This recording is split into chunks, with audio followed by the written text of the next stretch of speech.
No one has ever shown that human emissions of carbon dioxide drive global warming. We have a massive power, and it's the power to say no. They put all these words on these flyers and it means nothing. It's garbage. We're all going to die! Doctors are gaslighting patients. If you keep silent, then this is what's going to happen.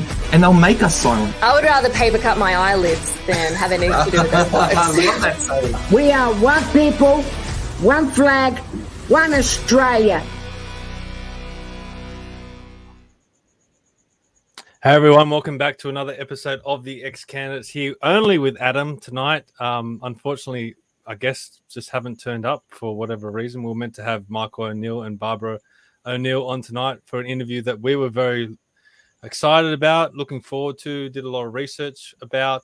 We reached out to a lot of people to get them involved in this interview, but unfortunately we haven't had any contact with Michael or Barbara. So how are you tonight, Adam?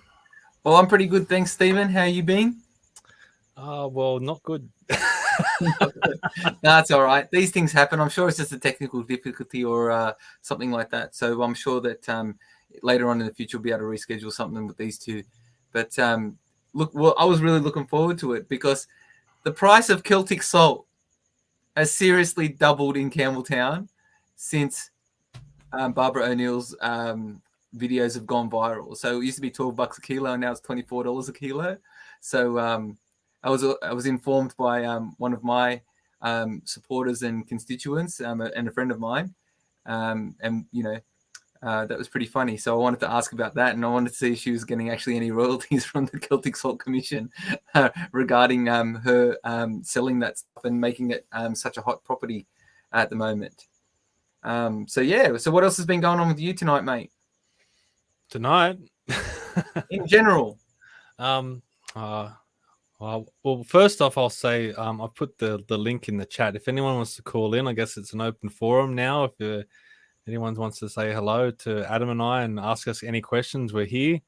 I don't know how long we'll go on for, but no, I mean, leading up to Christmas, it's always a busy period and a crazy period. You get caught up in a whole bunch of different things. And at least I'm on holidays now, so hopefully I'll have time to catch up with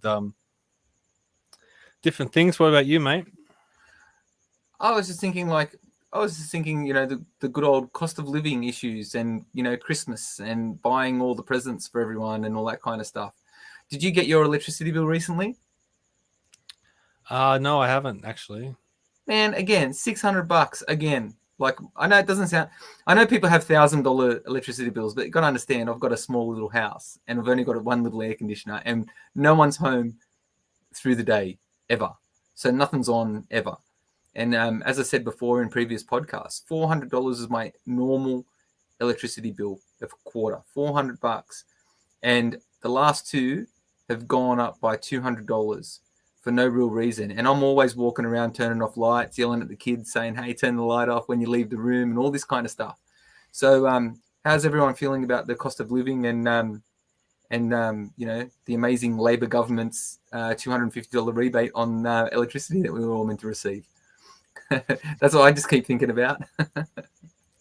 Well, look, we're a little bit unprepared. I do a lot of preparation for these interviews. A lot of time goes into it behind the scenes, so it is disappointing. I mean, it was bound to happen sooner or later. One of our guests weren't going to show up, and we don't know the whole story, so we have to give them the benefit of the doubt. Hopefully, everything is okay. But maybe I'll turn the tables on you, Adam, because we haven't really discussed your upbringing or who you are as a person. We know that you are a candidate for what was it, MacArthur and also Campbelltown. Yeah. I was actually looking at your results the other night for something else, and I was just looking at the state election results, and you had a huge swing towards you. Yes, 10%, and you don't get patted on the back enough for that. You were in the Labor heartland, and well, it was a big swing towards a minor party, which was pretty good. But I mean, it goes to show about the hard work. I mean, it's a testament to hard work. It's knocking on doors. It was before and after work. I'm lucky because with what I do travel around my local area a lot.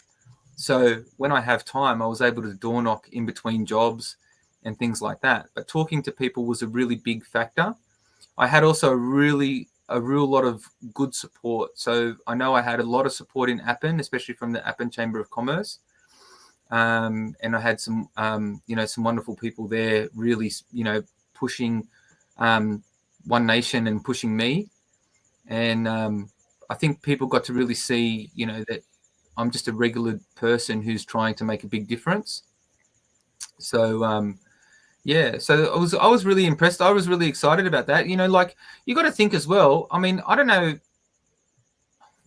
I don't care about the numbers. Hey, I'm not this number guy who worries about all these percentages and stuff like that. You either win or you don't. That's as far as I'm concerned with the numbers. I put the effort in, and then I make changes based on my results next time round, right? So I think we did really good compared to the federal campaign, and it helps that it was my second time around. But when I did look at the stats, I beat Liberal, I believe, in the Appin booth, and that's fairly Appin is pretty Liberal territory, and that was a new electorate for Campbelltown in the state election. It used to be Wollondilly, and it went to Campbelltown, and I spoke to the right people, and I got on board, and it was really good. So yeah, we won that. We didn't win the booth; we came second in that booth, which was pretty cool, and I think that was pretty good for a minor party to beat Liberal. Obviously we came in second to. Here's Michael now. Oh, there they are. Technical we have deeply apologised for this. We were invited to a Christmas service, and it just went, and then there's a whole. Anyway, here we are. And then I had to get into the office, and here we are. I knew it was going to be a technical difficulty. I knew it was something like that. How are you guys? Really good. That's good. Can you hear us okay? Can you see us? Is that good enough? Yeah, no, that's fine. That is fine. That's great. Okay. All right. Hi, Adam, and hi, Stephen. How you going, Michael? and this is my wife, Barbara. Hello. Nice Hi, Barbara. to meet you, Barbara. A lot of people were very excited that you're coming on tonight. They wanted to hear your story, and also Michael as well. I mean, you're both very interesting people that stand up for what you really believe in. So it's good that you finally came on. We weren't quite sure what was happening, but we hope for the best. We didn't want to. You often think, was there an accident or did they just forget? But here you are, so it's good that you're both healthy and here. Yeah, we're fine, and the time just it. I won't apologise any further, but here we are. That's all right. Good on you. It's good on. Good to have you on. 9 grandchildren in the house at the moment. 9 grandchildren. Wow. And then we had to rally them to get anyway. No, it's all good. That's all right. Don't worry. That's okay. We're glad to have you on and glad to see you here both well. And first question, okay, before we get into the introductions and all that kind of stuff. Celtic salt has doubled in price in Campbelltown since your viral videos, Barbara.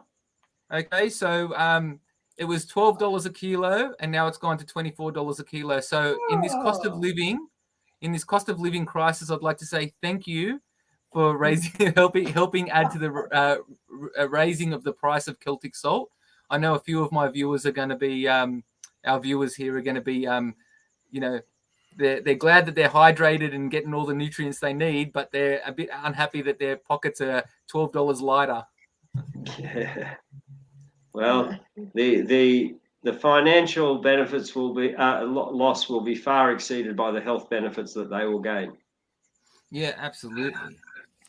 Now, Awesome. Michael, you founded the IMOP party in 2016. You've recently just merged with the Health Australia party, and now you're the Heart Party. You want to just let everyone know about the Heart Party?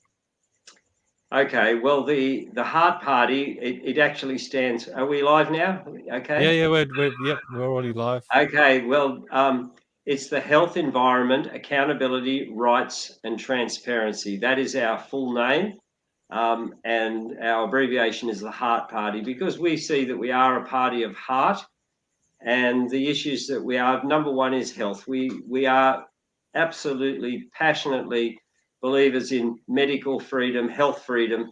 You know, this body is a gift of God. It's not for the state to decide how we treat it or don't treat it. It really is free choice. And that was taken away from us and has been slowly taken away, not so much for adults, but in 2015, we saw it was taken away from parents, the right to be able to choose how they raise their children with regards to health. And we felt that was a massive breach of government powers that did not bode well for the families that of Australia. And did you think they really hold us to ransom, don't they? Because you can't, if you don't, follow the blue book medical, procedures of vaccinations and stuff like that, then it's very hard to get your children into childcare. It's very hard to get them into schools. It's very hard to do anything and I mean, the past 3 years has been a testament to how little freedoms we actually have. And we're under this guise of that we're in a democracy, when really, to be honest with you, it's a totalitarian run government, really. And I think that's why people like yourself and people like us have kind of woken up to the fact that, hey, wait a second, this is not right. We're meant to be in Australia and we're meant to be in the land of the free. So, but I find, now that I guess we're awoken or awake now from, medical tyranny. I mean, and it happens across the board, but I find that they hold parents over a barrel for the decisions of their children and their well-being. It's completely discriminatory. It's completely out of sync with the spirit of Australia and what it stood for. We've really abandoning the premise that the individual is capable and knowledge to look after themselves. The state will control. We will make the decisions for you, Big Brother, the nanny state, whatever you want to call it. It's so pervasive in so many aspects of life. But the thing that really triggered me was when, because when they want to insert your body with a substance that you don't want, when something is inserted in your body that you don't want, that's a rape. Okay, so they're basically, this is the medical rape of our children. Of course, if you want it, that's fine. That's not rape. You want it, you can take it and enjoy the experience. But there are hundreds of thousands of Australian families that feel violated and, assaulted and raped of their children. Very, very wrong. Now, last time I saw you, Michael, you gave me this book here. It's the Assassination of Barbara O'Neill. Yes, it's about your wife Barbara and how she was banned from practicing being a naturopath in Australia. And we'll go through what happened there. But I want to start off by asking Barbara what naturopathic medicine actually is, because a lot of people may not know exactly what it is. And you've written in the book here, Michael, you said that you're talking about when Barbara first became a naturopath. You said in those early years, natural treatments were correctly considered to be harmless. Unlike pharmaceutical medications and orthodox medical treatments, natural remedies have no dangerous side effects. So what is the philosophy behind being a naturopath? I think the philosophy behind being a naturopath is an acknowledgement that the body has an inbuilt ability to heal itself. And all we really need to do is work with that. And the beauty of water, like hydrotherapy or water treatments, herbs, foods, what they do is they work with the healing powers of the body to bring about a healing response. But as I've said to mothers, if you do nothing, your child will heal. But, say with a cold or a fever or something like that. But if you give these simple herbs, some simple water treatments, it will not only bring relief, but it'll cut down the time it takes to heal. And I say often that if you try a natural treatment and it hasn't brought relief or it hasn't appeared to help, you've lost nothing because it hasn't hurt you. And so you try another one. You keep trying until the body says to you, I like that. I like that. So it's actually reviving in people to listen to their bodies, to become aware and awake that this body is an incredible piece of machinery. And if treated right, it'll do you right. And it will heal. So I guess that's what the basis of naturopathy is an acknowledgement of that and a working with that. And it's not a new age thing, because over 100 years ago, my understanding was that there were a whole bunch of different medicines available. There were naturopaths and homeopaths and chiropractors. And there was also this form of medicine called allopathic medicine, which now is considered as contemporary medicine or modern medicine. And it seems to be the only medicine that is pushed to the forefront. But people should really go and research the Flexner report, which was back in 1910, where the Rockefellers and the Carnegie Foundations funded this guy named Flexner to go around America and Canada to identify the schools that taught this style of medicine. And then they pushed a lot of money behind it. And that's how allopathic medicine ascended to contemporary medicine, and all the other types of medicine, naturopaths and all, they were considered as quacks, and there was a bit of a smear campaign against them. Right. Am I right in saying that? Is that what happened all that time ago? It is true. It is absolutely true, because allopathic medicine, considering how long we've been on the planet, is relatively new, and yet today it's viewed as the all, be all, and end all. And if you don't go with that line of thought, you're almost considered a threat to safety, a quack, and yet it has not always been this way. Well, I remember back in the old days, you used to have vendors, and they would label the snake oil vendors and stuff like that. But like if somebody's selling, saying if somebody's got a cart or a wagon saying, hey, here's some ginger, honey, cayenne pepper, and have a flu bomb because you're feeling a bit down, like, is that really snake oil? You know what I mean? So those things are, I completely agree with what you say about natural healing and the body. I feel like I'm personally a testament to it. I've had bulging discs where the doctors are saying surgery, and I'm kind of like, well, no, I believe that with the right circumstances. This is before I even knew what you were talking about. This is before I even knew who you were, okay? And I said to him, I'd rather not have an invasive surgery on my spine and then have a year's recovery at minimum, okay? And then what did I do? I found a really good physiotherapist, and just gave my body a few weeks just to relax and settle down. And honestly, my recovery time ended up being less than a month, where I could go back to full physical work, and touch wood, okay, I haven't had an issue again. Now, then I've seen people who have had spine disc replacement therapies, spinal surgeries, all these kind of things, and then never come right ever again. They're worse for it.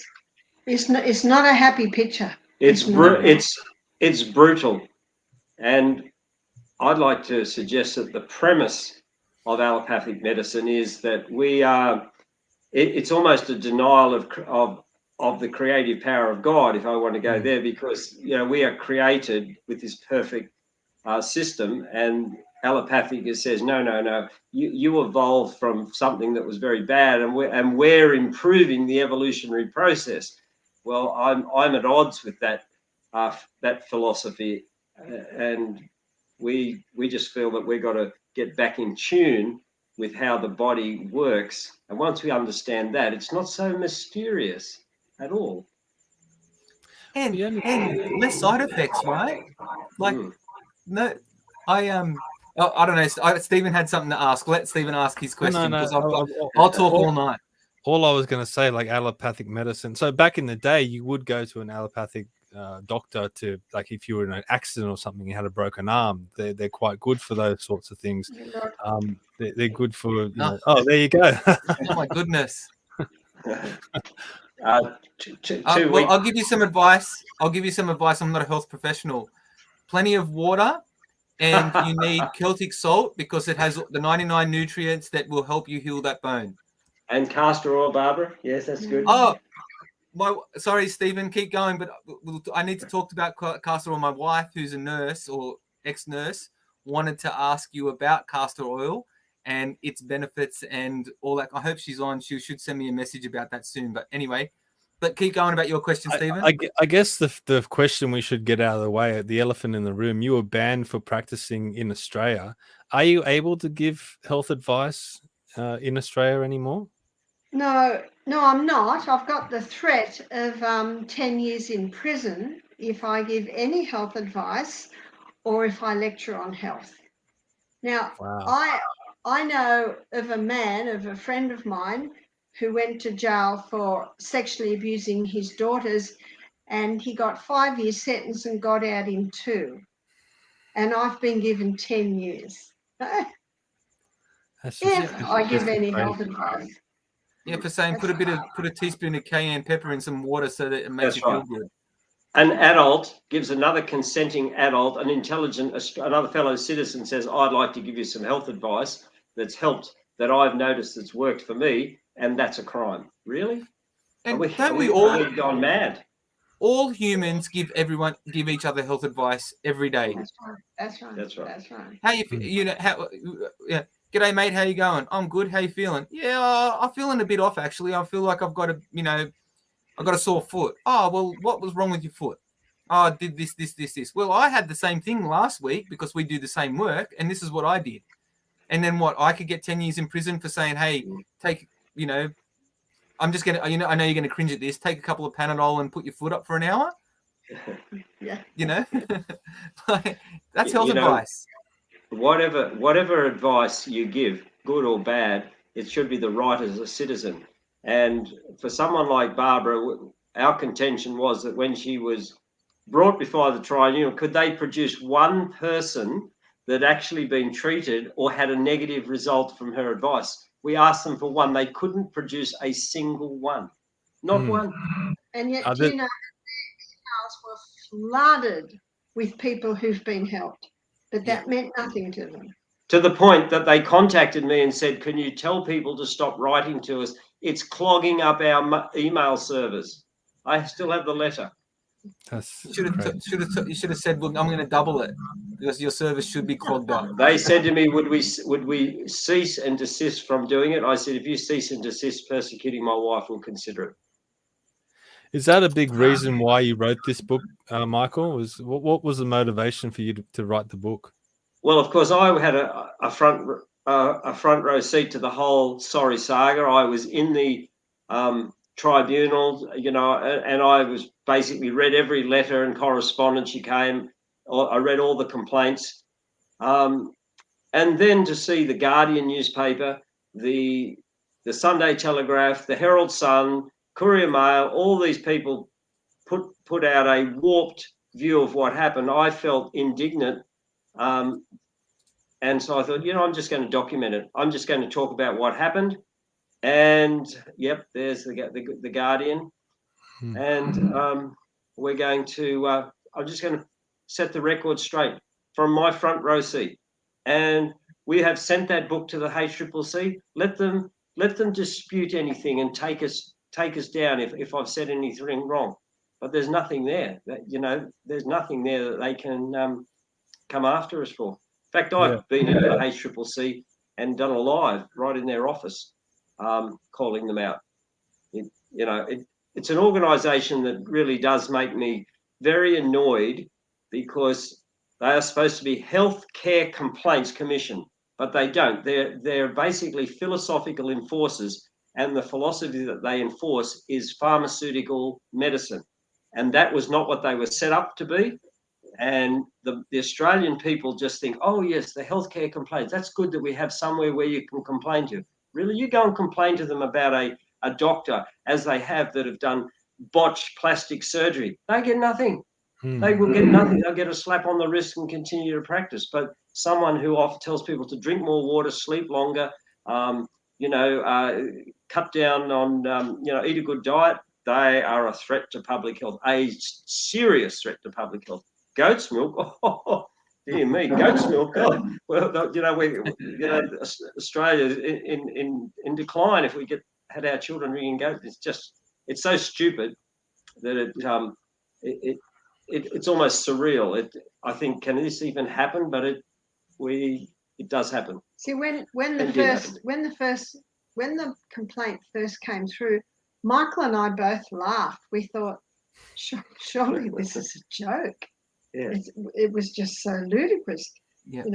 Goat's milk. Babies have been fed goat's milk for thousands of years. We all grew up on the story of Heidi and Peter and the goat herd.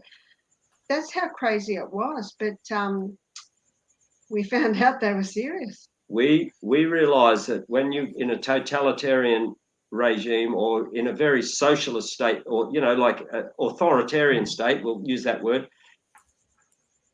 it doesn't really matter. They just, if they have a desired outcome that they're going to get there, and whatever it takes to get to that end is, they will get there. Yeah. I guess we should get to the hearings, because this happened on the 27th of June 2019, and it was the Healthcare Complaints Commission, as Michael you've mentioned before, or the HCCC, as some people call it. Now, Barbara was banned for life for giving any health advice in Australia. Barbara was not found convicted or referred to a true court for a fair trial, and she was condemned by regulations, not by legislation. Now, this HCCC is a creation from the New South Wales Parliament through New South Wales legislation. If that's the case, how can she be banned across the whole country if this is a New South Wales body? That's a good point. And technically, she is really only banned in New South Wales. And I spoke to our lawyers. They said if you did speak somewhere else, they would still come after you. But Barbara's a person that does not like confrontation. Personally, if that was me, I would continue. I would actually call their bluff and let them take me to court, because that's what they will not want. But Barbara is not like that. She's a passive person. She hated being in that tribunal, hearing people tell lies and just all the utter nonsense. So I understand. I gave her three options originally. I said to her, after this all happened, I said, you've got three things. Number one is you can retire. Just retire and let this go away, go and spend time with the grandchildren. Number two is we can engage a law firm, we can take it on. And I'd already had a quote, they wanted $500,000 up front. Or number three is you can work overseas. Before I'd even finished saying, she said, number three, I will look overseas. Number three. And so we just decided, okay, that's what she will do. And the results of her going overseas is just exponentially exploded her reach all around the world. So it wasn't a bad thing in hindsight. It's an injustice, yes, and it's a loss to Australian people, but it certainly has increased her reach. And, maybe I could say they've done us even a favour, because it's enhanced our financial position as well. Yeah, well, at least there's got to be a benefit. There's got to be a benefit somewhere in it, when it's a shame that I think in our country, when people are doing good and then they're being persecuted for it, and then people are doing bad and they don't, and like you were saying, with the sexual abuse charges and stuff like that, they're kind of like commended for it these days, so it's just a sad state of Australia. And I guess you, Barbara, yourself, you're a byproduct of this disinformation bill that's being put forward by the current Labor government and things like that. I guess they're deeming you as you're getting deemed as basically disinformation, which is information wrongly given. So that's why you're, you know, this legislation is not even through yet you're being completely persecuted by it. Yeah. But I maintain too that God's government is a government of freedom, and freedom is based on free choice. And free choice means I look at information and I choose what I want. That's what it should be. So I don't tell anyone what to do. I just give information. And if they do it, great. If they don't, well, it's their choice. And I respect their right to not do maybe that advice, but that's what freedom's about. Yeah. Now, when you were in this hearing, I guess I'll ask this question to both of you. How were you feeling? I read in here that you weren't even able to speak or respond to the accusations that were being leveled against Barbara. What was going through your mind? Michael was forbidden to speak. He was one side, and the lawyer, we did not know her personally. We'd contracted her to do this. She was not allowed to speak. And I actually didn't mind the whole process because I know that I've done nothing wrong. And they went through everything I ever said with a fine-tooth comb, and they could find nothing. And the questions they put to me, I had no fear at all because I know that I'm innocent. Well, here's the thing: if their final what they got you on was the potential risk. Now, if there was something that you'd prescribed to a patient in the past that had caused an adverse reaction or possibly even a death, just imagine how they would have come after you. They had nothing on you. I mean, even these, there's even a Guardian podcast, a 20-minute podcast they did about you, and they went through all the horrible things that you'd done, but they couldn't give any evidence of someone having an adverse event. And the one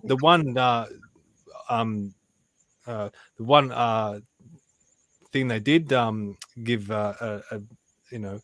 put forward was someone else, another naturopath that had done something. So they couldn't even find anything about what you'd done in 35 years of doing your lectures and giving people advice and everything. Yeah, that's the crazy thing about it. I mean, one ridiculous one was I say give a baby a piece of apple in a net bag, and they can suck on it. And the claim was the baby could choke and die on the net bag. Now, no baby has ever died or choked on a net bag, and no baby has actually ever died from goat's milk, but they say it's potentially lethal. I'll give you something that, I mean, we can talk about something that was deemed safe and effective and has actually turned out to be lethal, that they're still banging on about.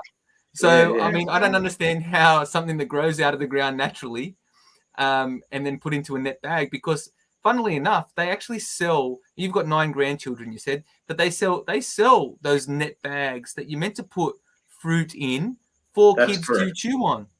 That's correct. It's absolutely. And we pointed out in the hearing that goat's milk was sold in Woolworths, Coles and chemists. We'd gone and we'd actually checked. We said, yep, there it is there. At the time, it was being sold there.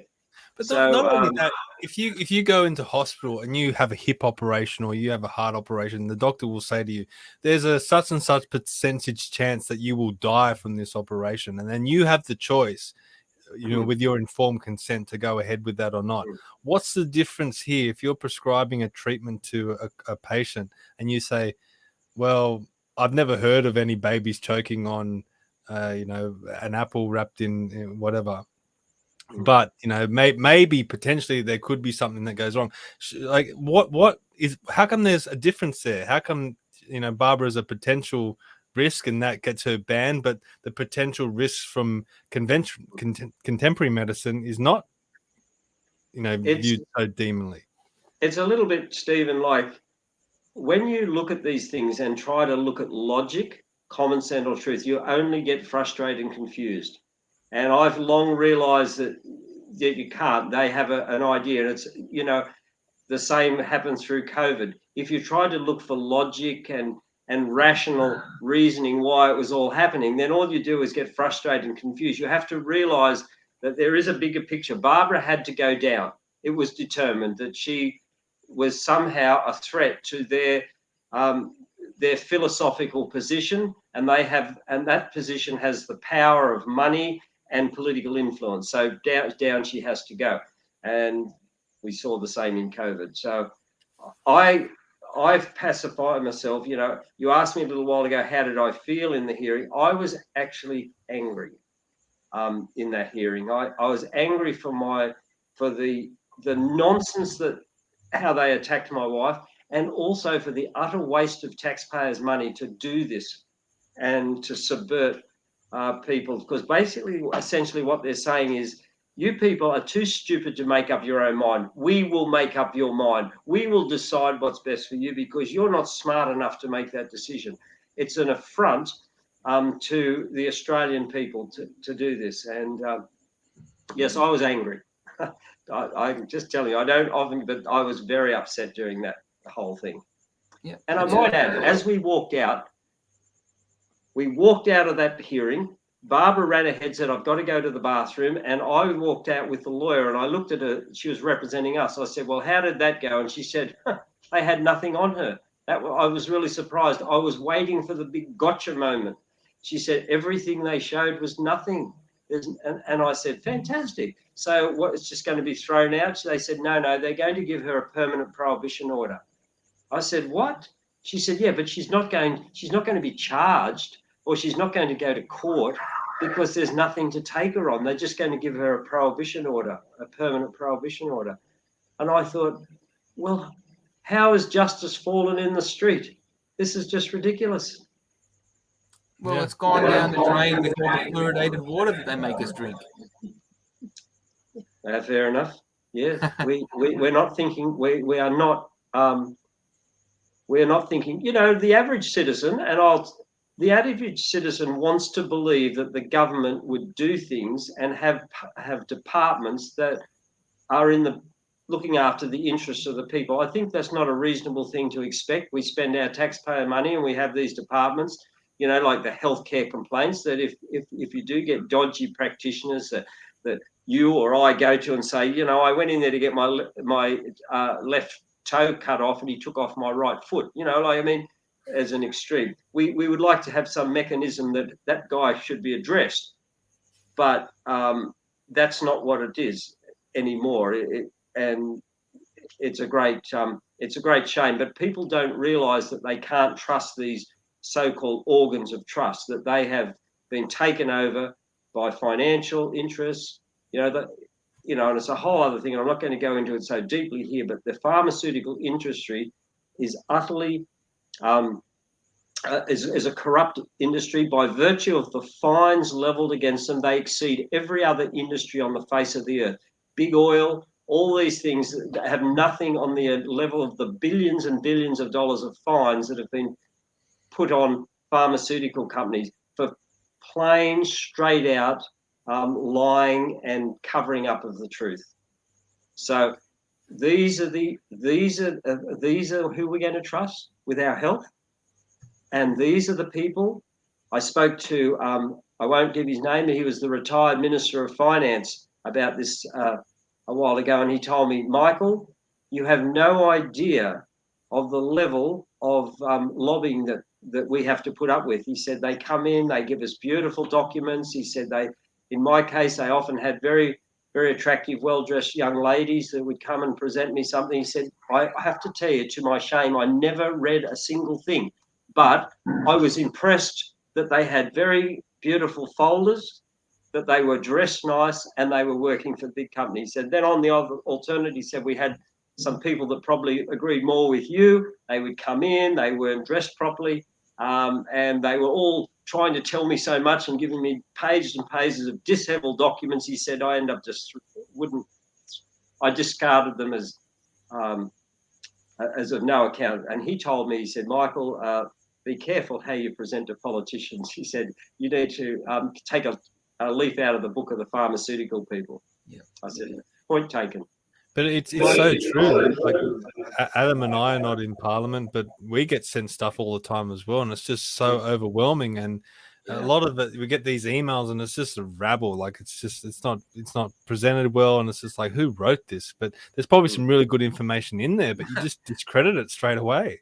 No, the problem is it's probably all factual, researched information, but because they're so excited to like get it to people, there's so much of it. So what happens is, instead of just having it all kind of like on a nice, concise, A4 page where people can read it and, everyone's kind of busy, right?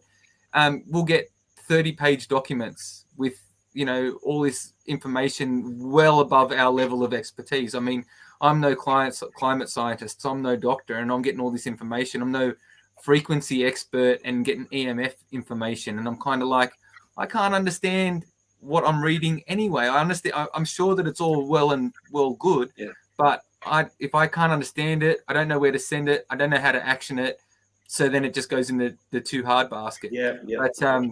But there's funny you were talking about the way that they lobby doctors and politicians and stuff, Michael, because there's a really good TV show, and it's called, it was actually, I've spoken about it before on this show because it really opened my eyes to the OxyContin epidemic in America. And it was about the lobby, a pharmaceutical company that lobbied this particular slow release pain relief drug, blah, blah, blah, right? And it's, the biggest killer of the Western world or something now. But it's called Dope Sick, and it was on Netflix, and Michael Keaton was the star of that one. But what happens is that talks about the way that they campaign and effectively lobby, and it is beautiful girls or well-presented men. They come in, they have their catchphrases, they have their little bits of documentation, they have heaps of money behind them, they have soft toys and teddies for kids. Hey, your kid's got a broken leg, no worries, here's some OxyContin, and bang, and they give them a stuffed toy. It's almost similar to getting the sausage sandwich from Bunnings for getting your jab. I mean, like, they know how to market at people. They know how to really just tap into people and to get them to actually just hand over themselves to them, like it's their autonomy. It's a common tactic that unethical organisations, to try and give themselves a better image, use something to get an emotional tick from people to justify. McDonald's use Ronald McDonald House. Yes. I mean, they sell a shocking product. Like, I don't want to offend anyone that might eat it, but it's really a very, very poor quality food. But then they have Ronald McDonald House, and so somehow this wonderful thing here, it has an effect on people. They think, McDonald's is so good, and it's very, very common, and pharmaceuticals do exactly the same, and because they're talking about our health. We are interested in your health. They have all this stuff, but they're not interested in our health. I don't like to call them, they're medical institutions, which is very different to health institutions. Yes, they're really a sickness industry, not a health industry. And the other is that I believe most doctors are ethical, but the pharmaceutical company isn't. And I think one of the problems is doctors trust them too much. They think they've done the studies. They think that they're telling them the truth because the paperwork and the reps are so polished.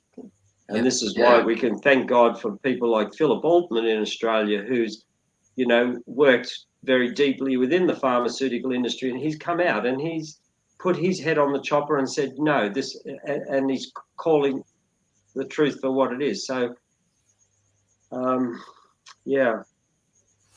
We've got a couple of questions here, so I want to just go to the questions just quickly. So we'll just give you guys a break for 2 seconds, but we're going to ask you some questions. I've got, so we've got a really a loyal viewer to our show, and she's gone, where do we go overseas to have an appointment or lesson with Barbara? Okay. An appointment's very, very difficult. Barbara is so busy. Literally, she can't even walk in the street in the Northern Hemisphere now without being stopped. And we literally every day we get swamped with people we want a consultation. So she can't physically do them. But you can go to Thailand in the 5th of May. We're running some programs there with Barbara at a 5-star resort where she'll be lecturing every day from morning till night, and they go for 1 week. So it's if you feel like going a few hours north and being on a beautiful 5-star resort on the beach, you can go to Phuket. Awesome. Well, there you go, Kim. So that's the answer there for you. Now, I did mention before, and I'm not, it's not health advice, but is giving the benefits of something considered to be health advice, Barbara, before I ask you a question? Oh, no. No? So, like, if I said, what are the benefits of organic natural castor oil? Because I can explain castor oil. I'm just giving you a fact here. But castor oil penetrates deeper than any other oil. No other oil can penetrate like that. And wherever it penetrates, it starts breaking up any lumps, bumps, congestion, adhesions, so scar tissue. Gout by any chance? Pardon? Gout by any chance? Yeah. It certainly can help with that. But little by little it works. And when I was in Nebraska last year, a lady showed me her foot. She's in her 70s. She said, I had this huge bunion there, and I've been putting castor oil on it every night, a pulp like a compress, so a pat of it. She said, and I looked at her foot, there was no bunion there. She said, 2 months I've been doing it. And that's what it does. It can break up bone spurs. And that's, again, this is just information. Give it a go. You've got nothing to lose. My grandfather and my father both had hands like this at my age. I don't. And Barbara rubs castor oil in there. We've had bone spurs and all the genetic tendency to be the same as them, but through the castor oil, I'm a great believer. It's I have very flexible, straight up and down hands. And when I was in Dublin airport waiting for the people to pick me up, and a man approached me. He's in his 50s. He said, Barbara O'Neill, he said, I just want to tell you, my hand was clamped up. I've been applying the castor oil. He said, look, my hand is free. Yeah, wow. And that wouldn't even be considered health advice if no, not at all. One mate, but I would tell my mates that. So if I had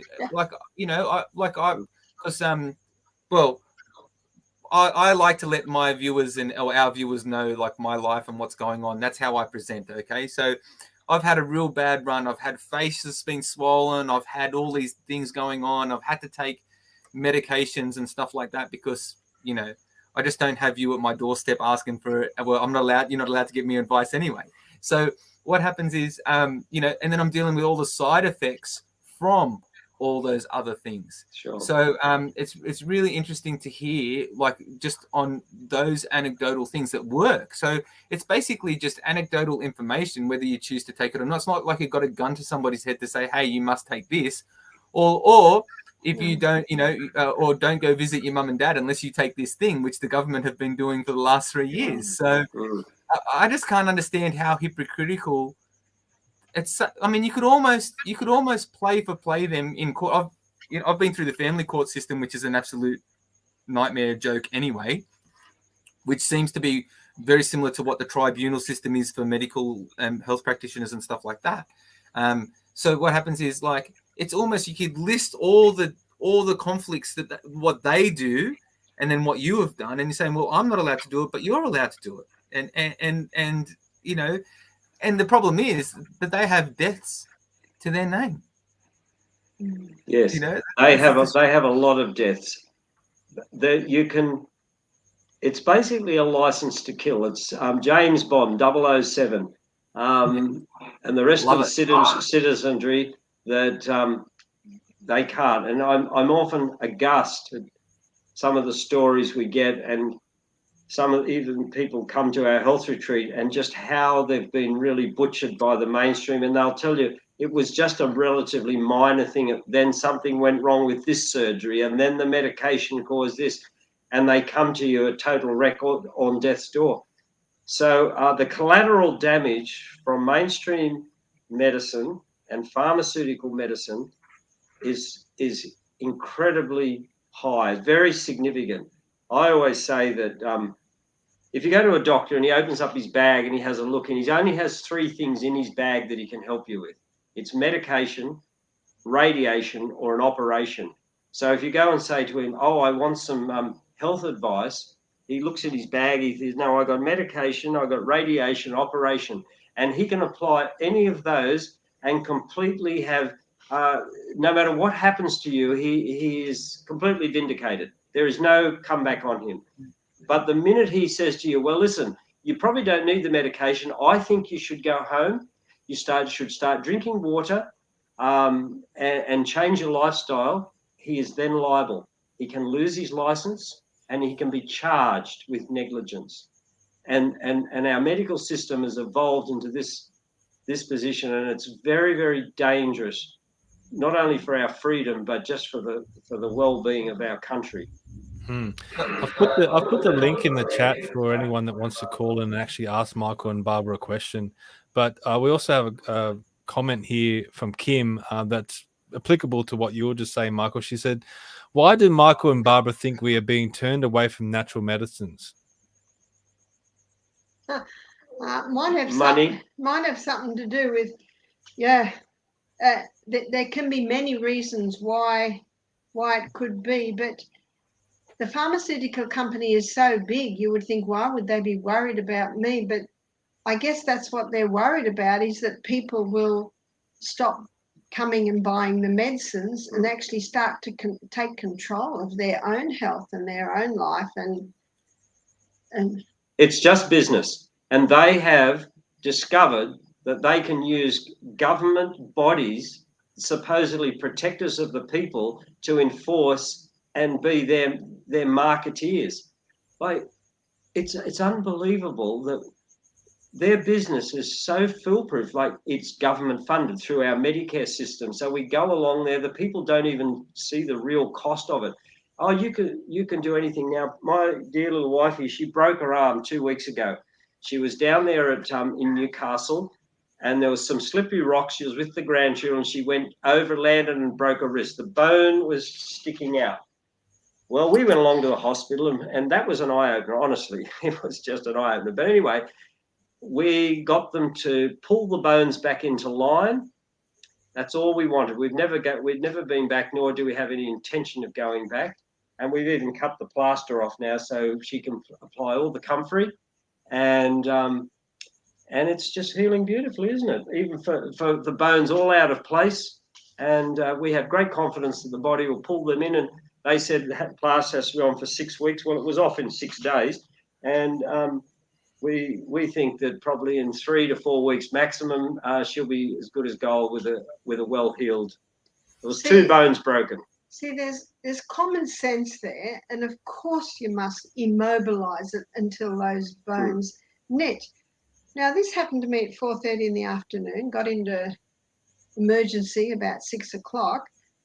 I was looked at midnight, and the reason why I sat there listening to all the people coming in. Oh, my blood pressure's gone up. Another young man, oh, my heart's racing. Another lady, my daughter's got gastric. Another lady, oh, she's drunk. If the hospital wasn't full of all those people, I would have been seen within a couple of hours. But the system is chocked up with people who don't know how to look after themselves. Oh, I've got some gravy on my hand.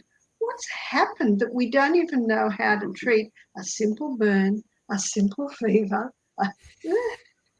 Yeah. It's actually negligence of our politicians, because as a government funded, they should have a responsibility to make sure that this system is efficient, the efficient spending of our tax dollars. But it's not efficient. It's become a bloated free-for-all that's a gravy train for pharmaceutical companies, and our universities too. They got their snout in the trough. Don't worry about that. And so they are teaching these young people that go there with, good intent that want to help and be doctors, but they are drilled for all those years in pharmaceutical medicine. And of course, we've spoken to many of them, and they'll say, we do 2 weeks on nutrition in our entire course. It's really an appalling state. The biggest threat to our health is what we eat. Yep. And that's given 2 weeks.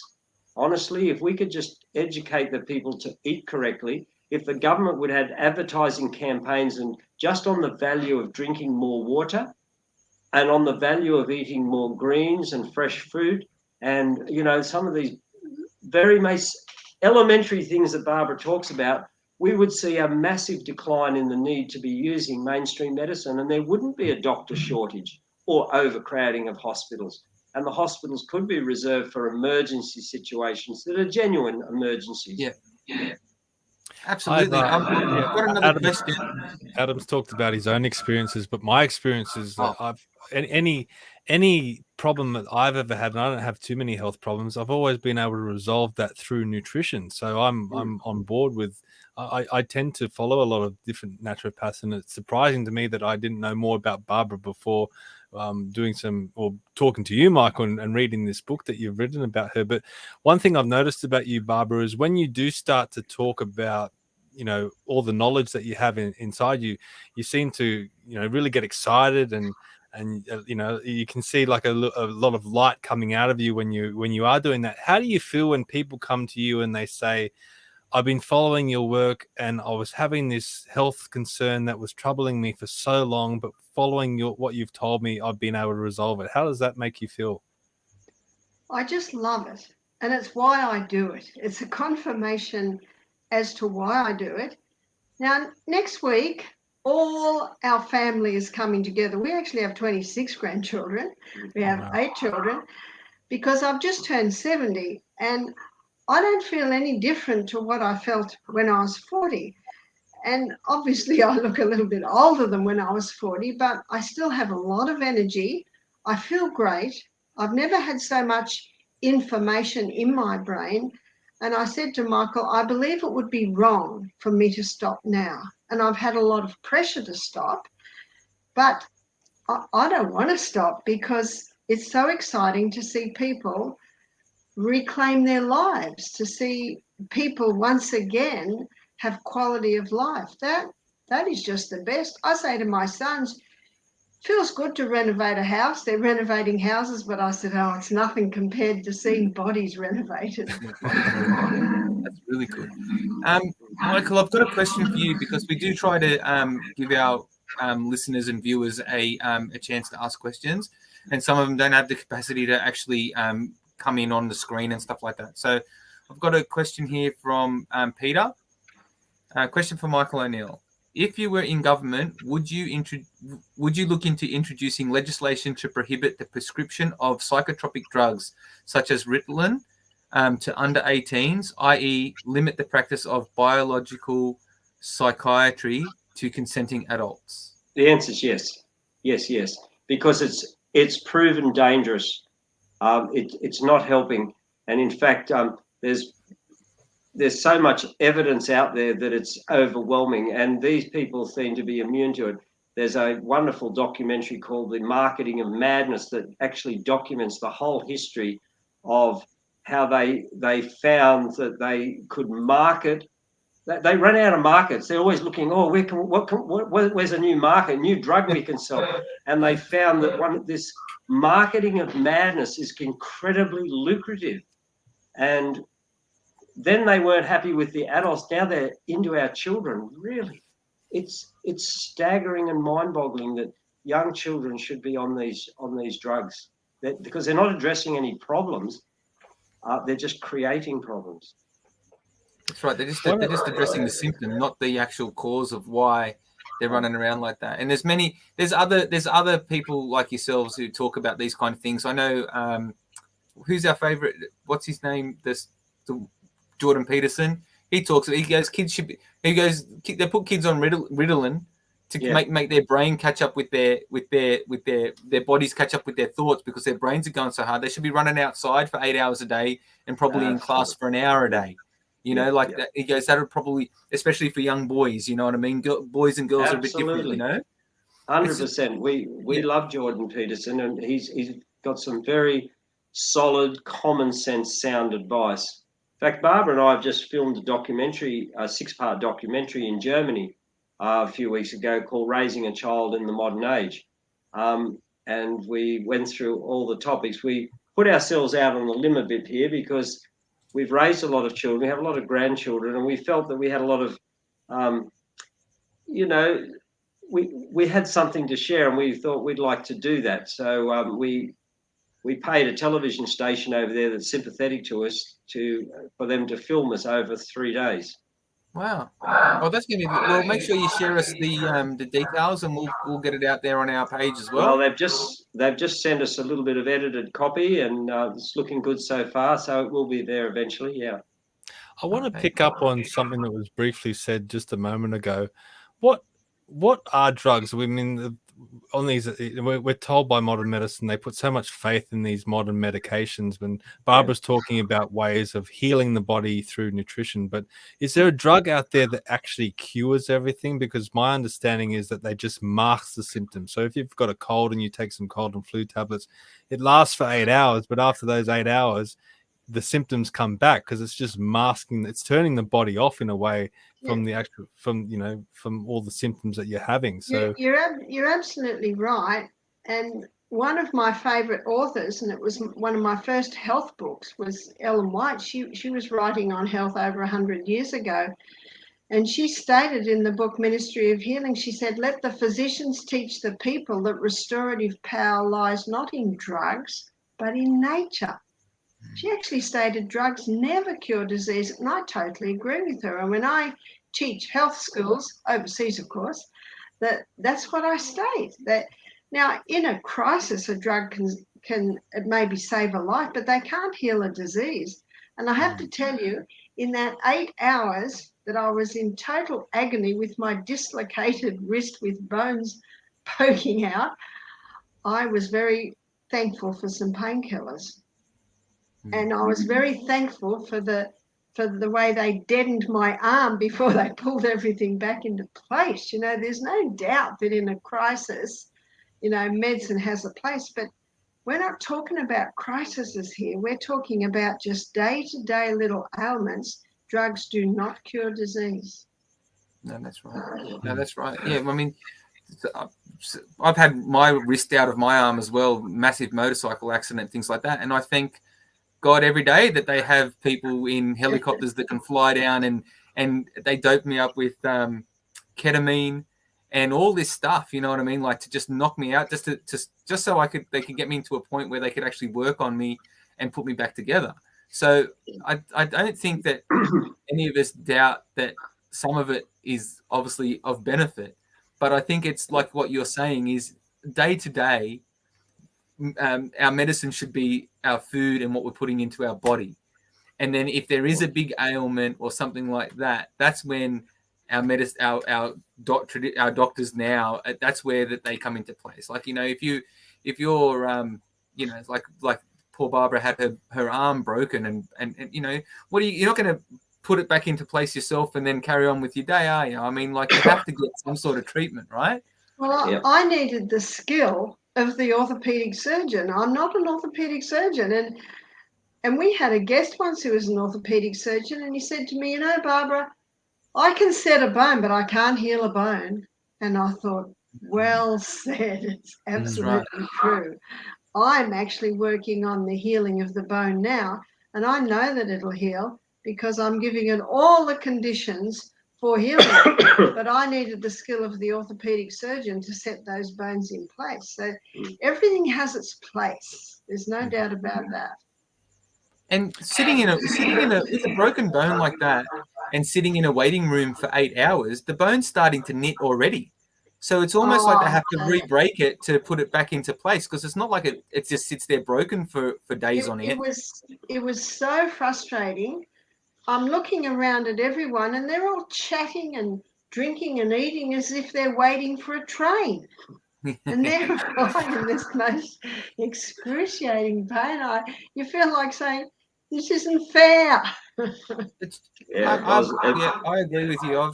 I've seen that, and I've been there and done that, and I hear what you're saying. I've always said to my wife was a registered nurse, and she was in ED, and luckily enough, when you have somebody in ED and a registered nurse, and you need stitches, you get them done pretty quick. I was lucky at that particular point because it's who you know, not what you know, right? And I used to say to her, like, I could make, as a tradesman, I could make this place 5 times more efficient, because first things first, I would be telling everybody to stop chewing on their packets of chips and get back to work. Okay, you sit there, and then I've never seen, and I love nurses and doctors, and I'm very grateful for all of them. I'm not actually knocking them, but I think sometimes because it's a government system and it's they're protected by all these rights and how they feel and all this kind of stuff, that they just kind of do what they want. I identify as a hungry person right now, so I'm going to eat, and it's not my lunch break, but I'm just going to eat. It just takes off so much time. Like, they could just be, I couldn't do that. Like, I couldn't do my work like that. I have to actually, I fill my van up in the morning, and I know that I'm going to have to work as hard as I can to get it empty in the afternoon so that all my customers are happy. And I feel like that's been lost inside the health department and institutions, that they don't really care about us. It's only kind of like they're just there to do their thing. The industry, unfortunately, has been taken over, and it's gone from a very honourable profession, where the Hippocratic Oath was their bullet. Let food be your medicine. First, let medicine be your food. First, do no harm. All these other things have completely lost, and it's just become a machine that is very profitable for the companies that are involved. And they, unfortunately, I feel that all doctors should feel a little bit betrayed. I'm just sorry that doctors, and we are seeing it with AMPS, and we're seeing some organisations, but I would wish they would have a more solid revolt against where they've been led. But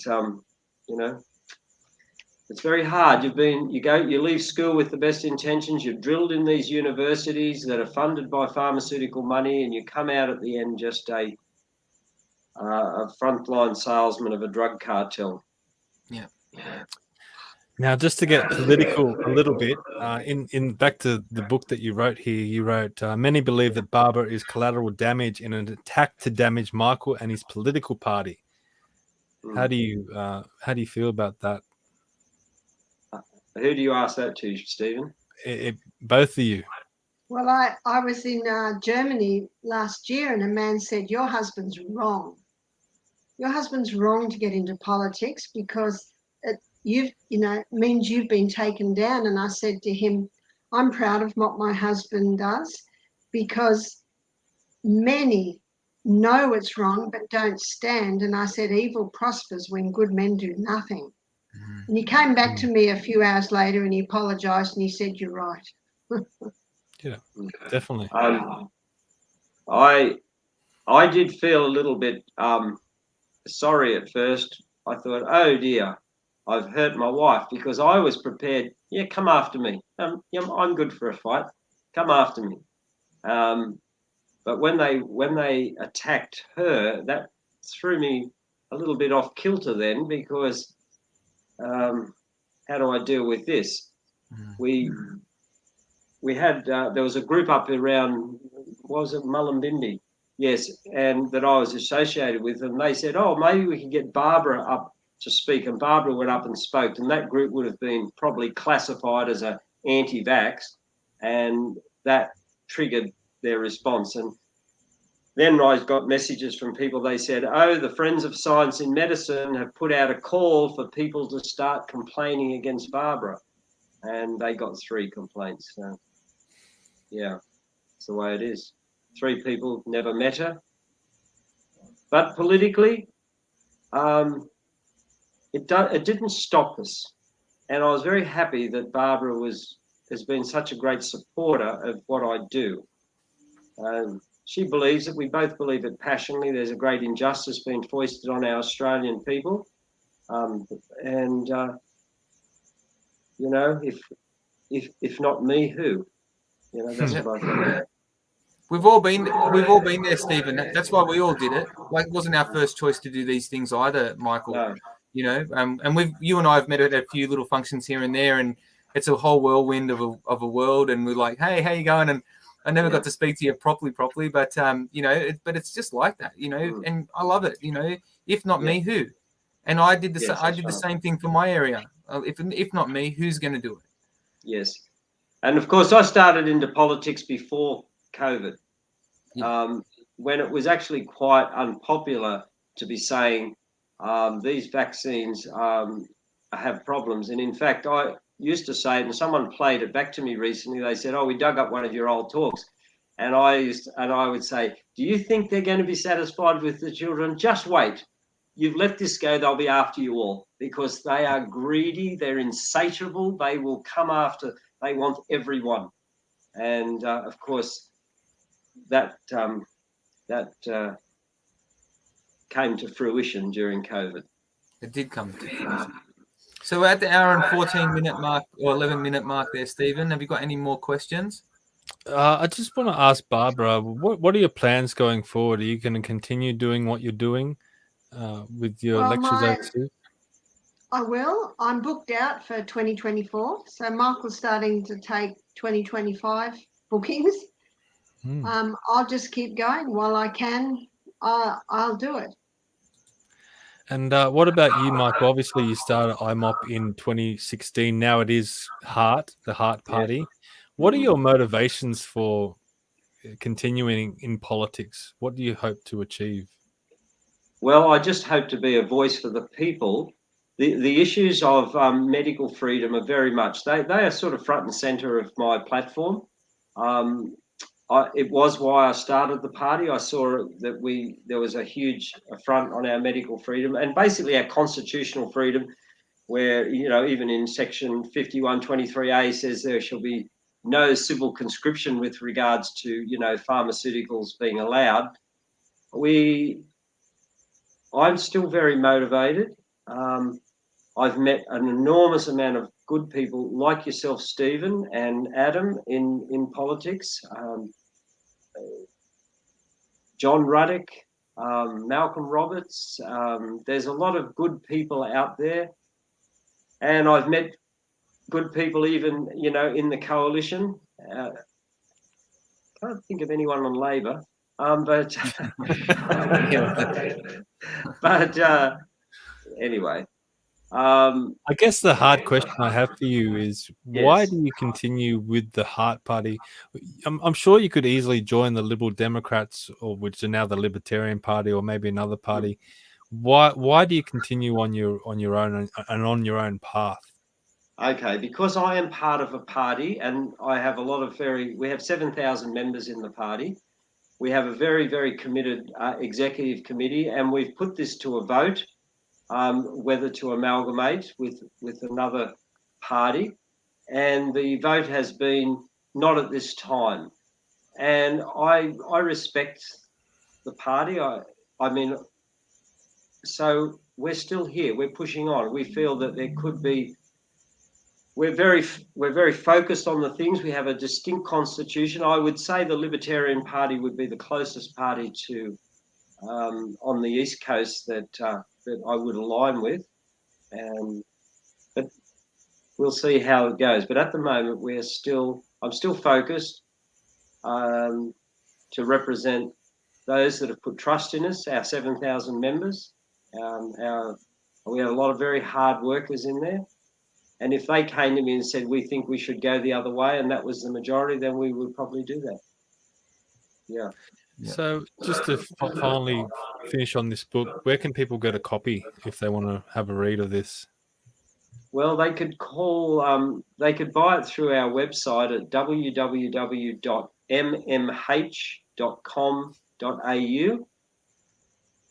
I also have another website that has all where Barbara's going to be. I mentioned Thailand before. It's called selfhealbydesign.com. Selfhealbydesign.com. Okay. And that sort of documents her progress. Yeah. So you've got the phone number up the top there. Is that the best way? Yeah, or you can just order it online. I think there's a shop in there as well. Okay. And I've been in health retreats for 35 years. I got into this when I saw I had a sister who basically they said she had an incurable disease and they were going to have to remove her colon. And she was 28 years old, very beautiful girl that was working for Ansett as a flight attendant. And I took her to a health retreat and she got completely better after a 10-day program from being incurable.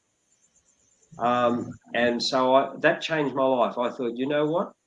This is a good thing to do, and I'm going to do it, because the place closed down shortly after I went there. And so for 35 years, I've been starting, running, and consulting health retreats in Australia and all around the world. And I still run one. And we just get thousands of people that have their life turned around at no expense to the government and a great benefit to themselves, because all we do is teach people the 8 laws of health, how the body is designed to heal itself, and it will do so. Barbara used to work here as our naturopath, but of course we have good people work for us now. We call ourselves a lifestyle centre now. We just have lifestyle coaches. We don't do anything drastic. We're just teaching people how to live in a fun, really in an enjoyable atmosphere. Have saunas, have swims, have massage, and have great food. Drink your water. Get up, and we have exercise programs all organised, and we discipline people to get them into a routine. They go home and they're motivated, and the results come. We get to the final segment of the show, which we ask all our guests. But before we do, I know Adam wanted to ask a question. I think he's forgotten, so I'll just remind him. You wanted to ask Barbara about the Bible and how it plays into health, or the teaching. Oh yeah, so I've just obviously since stumbling across you, a year ago, I've noticed that I'm a Catholic, and but the Bible seems to be kind of like the you use it in your teaching, well, not in your when you're doing your like your talks and seminars and stuff, and you'll quote a passage and say the salt of the earth is good for the body, and then that's when you start talking about like Celtic salts and things like that. Is there almost a food plan in the Bible that we should be following? Well, there definitely is, and the more I studied the Bible, the more I saw that there's certainly a message in there that we're going to look after our bodies, because the Bible even says that calls the body the temple of God. Now that makes it really, really special. And the more I studied it, the more I see illustrations on health in the Bible. So I certainly feel that it's probably the foundation of what I teach. And I also know that I believe God has called me to this work. He gives me wisdom, and I don't really fear the future at all. I don't even fear it if I miss a flight, and I certainly try not to, because I think I know God has a plan. And even with the breaking of my arm, I think I know God has a plan. And my next appointment is the 1st of February, where I go to Brazil. Well, Alabama for 2 weeks, then Brazil. Sorry, Alabama, then Brazil, because I really don't know much. He's the guy that does it all. But I just say thank you, Father in heaven. I didn't break this arm a week before I'm going. It'll be healed by then, and I'm often in awe of God's perfect timing at it all. But yes, in answer to your question, I find that the Bible is a great authority. It also gives us a history. This stuff's not new.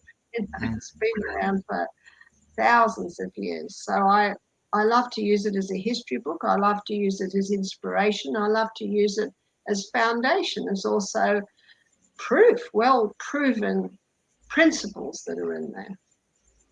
That's excellent. I mean, it's the best. It's one of the best books to learn from, anyway. You know, that's the point of it. So, you know, Western civilization was founded upon it, and it's been successful up until pretty much now because it's been corrupted by money and just the bad things of the, you know, on the bad side of the good. So, but thank you for that. Appreciate that. Now, Stephen, our last segment.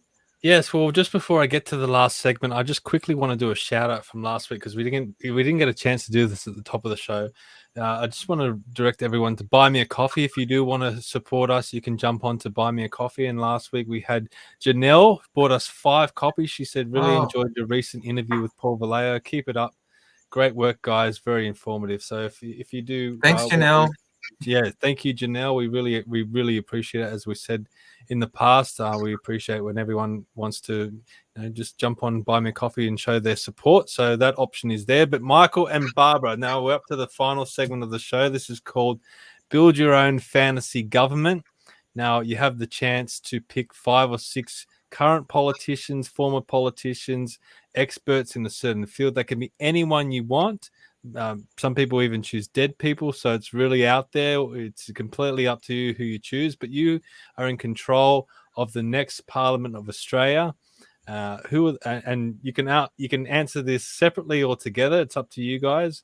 I know someone in the chat said before that maybe Barbara should be the health minister, but 5 or 6 people that you can choose to head up the next Parliament of Australia. Who would you choose?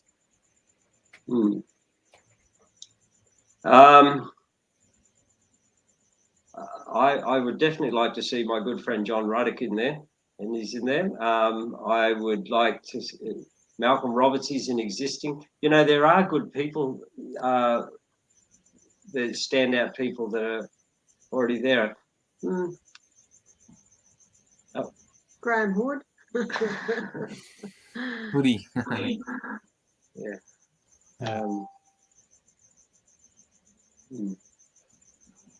You know, it's a big thing to you need to run a government. You need people that are clear in their head and also understand finance. It's to have good fiscal management as well. At the moment, we've got fiscal mismanagement. So I'd like to find someone that's a brilliant person. Can we get someone from overseas? Maybe we'll get Vivek Ramaswamy over here. Yeah, Vivek. That'd be a good one. And we could get Jordan Peterson in as well. Yeah. Robert F. Kennedy. And I was gonna say what, and there's that Javier Milei. He's cutting bureaucracy down to nothing. Yes, that's right. Yes, absolutely. You know, I'm in my core, I'm actually a libertarian. Before even I always used to say I'm at my core a libertarian. I believe in small government.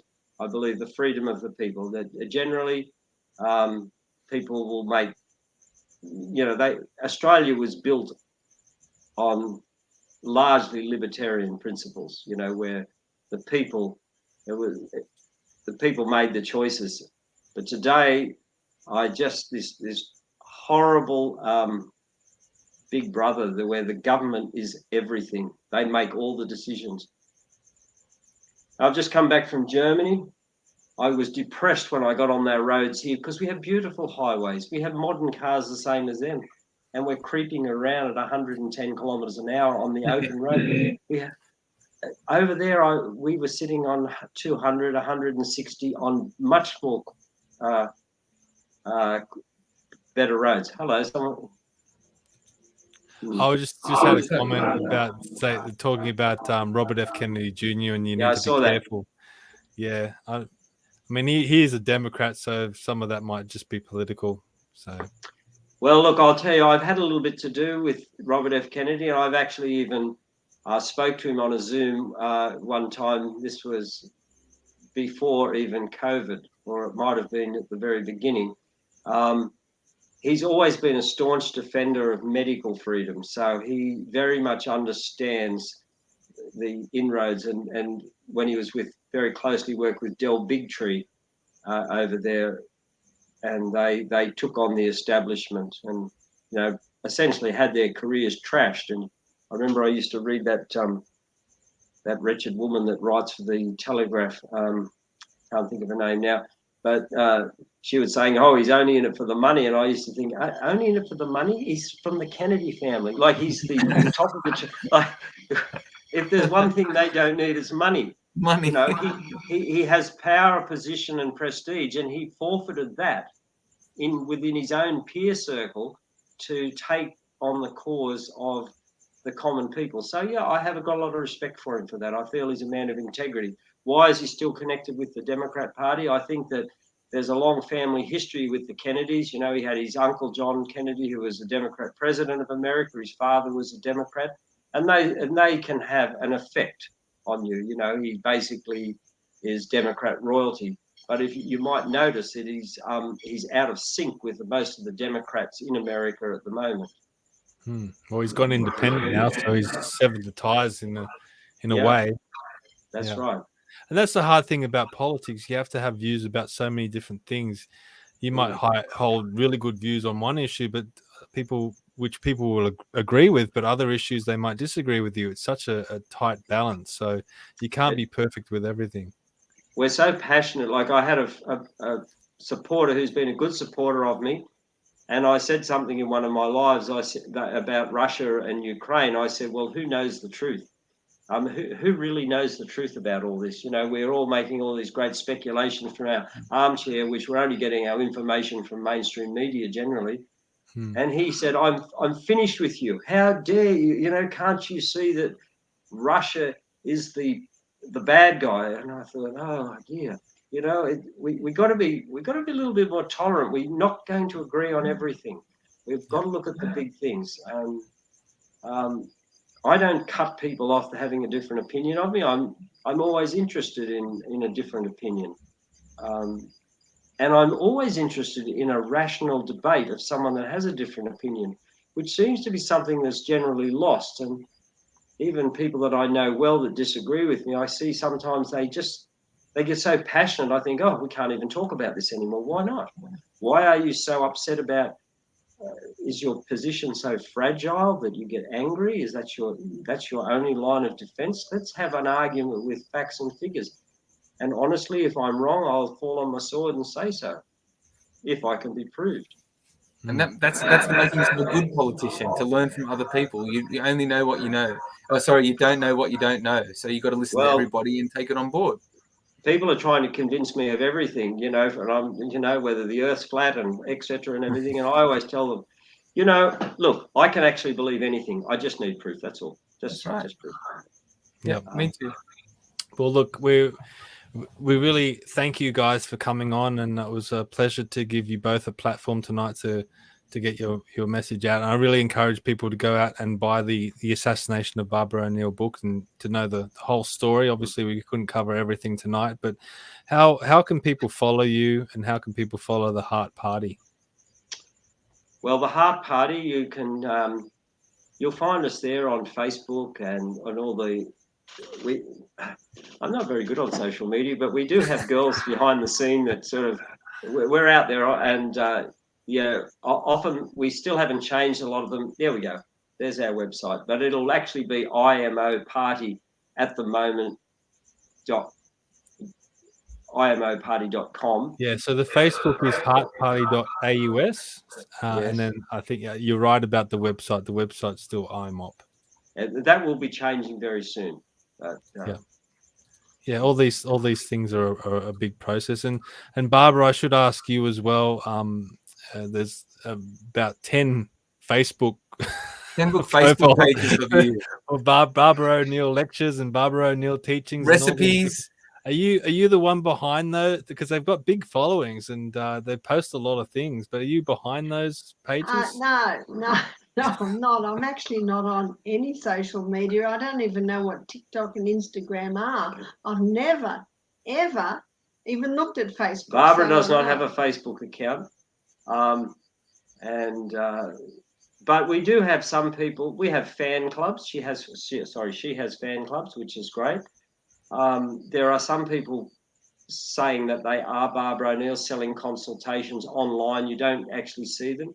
We've had people asking for donations. We've put stuff up and said that, but we never ask for a donation. That's it. Zip. She doesn't do consultations online.